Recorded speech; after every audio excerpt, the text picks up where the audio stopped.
अम्मा, आज फिर आपने बिस्तर गीला कर दिया। कितनी बार आपसे कह चुकी हूँ, मुझे आवाज़ लगा दिया करो, मैं आ जाऊँगी और आपको बाथरूम तक ले चलूँगी, लेकिन आप सुनती ही नहीं। पूरे बिस्तर में से बदबू आ रही है और पूरा कमरा दुर्गंध से भर गया है। अब सारी सफाई मुझे ही तो करनी पड़ेगी।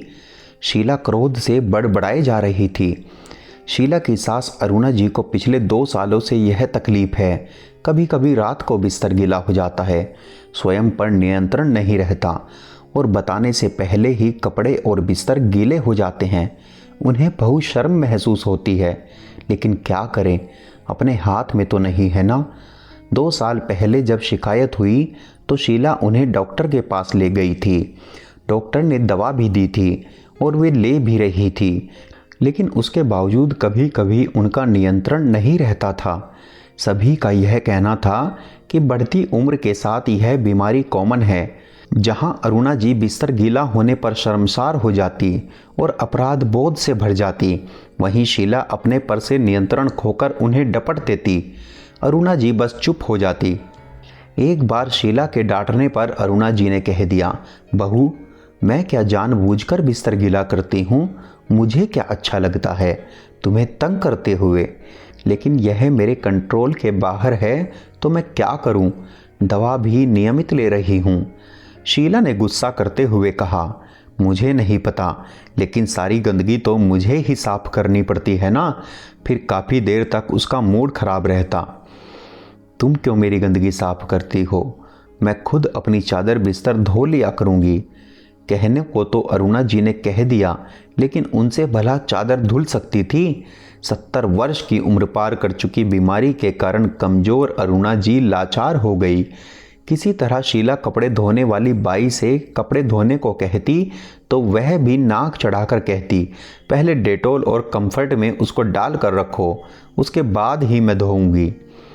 मैं ऐसे दुर्गंध वाले कपड़े नहीं धोती, इसलिए कई बार शीला को ही वे कपड़े धोने पड़ते। कपड़े धोने के बाद हर बार उसका गुस्सा बढ़ जाता। चाहे ऐसे मौके रोज नहीं होते थे, 8-10 दिन में ही ऐसा मौका आ जाता। पर जब कपड़े धोने वाली या तो छुट्टी पर होती या रात का वक्त होने पर कपड़ों की दुर्गंध न फैले, इसलिए उन्हें तभी धोना पड़ जाता। एक दिन डाइनिंग टेबल पर बैठे सभी शाम का नाश्ता कर रहे थे। सभी के लिए ठंडाई बनाई गई थी, लेकिन अरुणा जी को नहीं दी गई। जब उन्होंने पूछा मेरी ठंडाई कहाँ है, तो शीला ने उन्हें डांटते हुए कहा, आपको पता नहीं, ठंडा ज़्यादा पीने से बार बार सुसु जाना पड़ता है। आपको तो पहले ही कंट्रोल नहीं और मुसीबत पड़ेगी, इसलिए आप तो उसकी जगह थोड़ी सी चाय ले लो। अरुणा जी की आंखें भर आई। इतनी गर्मी में चाय पीने की उनकी जरा भी इच्छा नहीं थी। उन्हें ठंडाई बहुत अच्छी लगती थी, लेकिन बहू की बातें सुनकर मन मार कर रह गई। उस दिन सभी लोग कोई टीवी सीरियल देख रहे थे। अरुणा जी भी वहीं सोफे पर बैठकर सबके साथ टीवी देख रही थी। अचानक उन्हें बाथरूम जाने की ज़रूरत महसूस हुई। वे उठी और बाथरूम की ओर बढ़ी ही थी कि नियंत्रण खो बैठी और थोड़ा सा सुसु वहीं गिर गया। शीला चीख उठी, तंग करके रखा है, अपने कमरे में ही बैठी रहा करो। पूरे घर में गंदगी मचाने का क्या मतलब होता है? जब पता है नियंत्रण नहीं है तो बेकार में इधर उधर घूमकर दूसरों को परेशान करने में क्या मिलता है आपको?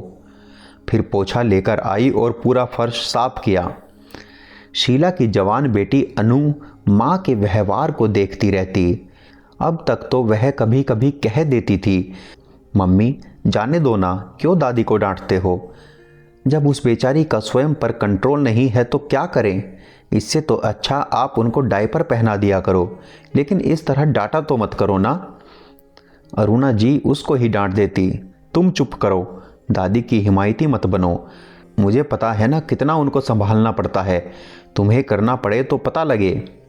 लेकिन आज दादी की हालत और मम्मी का व्यवहार देखकर वह आवेश से भर उठी और जोर से बोली, मम्मी क्यों दादी के पीछे पड़ी रहती हो? तुमसे नहीं होता तो मत करो, मैं दादी के कपड़े धो दिया करूंगी और मैं उन्हें डायपर भी पहना दिया करूंगी। देखा नहीं तुम्हारे डांटने पर उनकी आंखें कैसे भर आई थी? वह बेचारी अपने कमरे में जाकर छुप छुप कर रोती है, मैंने देखा है उन्हें। लेकिन आप ऐसी निर्मोही क्यों बन रही हैं? भगवान न करे अगर बड़ी उम्र में आपके साथ भी ऐसा कुछ हो जाए, सेहत संबंधी समस्या आ जाए तो क्या करोगी? बेटी की बातें सुनकर शीला सन्न रह गई। यह क्या कह दिया बेटी ने? सचमुच अगर उसकी अवस्था भी सास जैसी हो गई तो? और यह सोचकर ही उसे कपकपी आ गई। सास के प्रति वह कुछ ज़्यादा ही कठोर क्यों हो गई? महीने में 3-4 बार अगर उसे परेशानी होती है तो उन्हें डायपर पहनाया जा सकता है, या बाई को ही थोड़ा सा प्यार से समझाकर काम लिया जा सकता है। इसके बाद भी अगर कभी कभार सफाई करनी पड़ जाए तो इतना बवाल मचाने की तो ज़रूरत नहीं होती।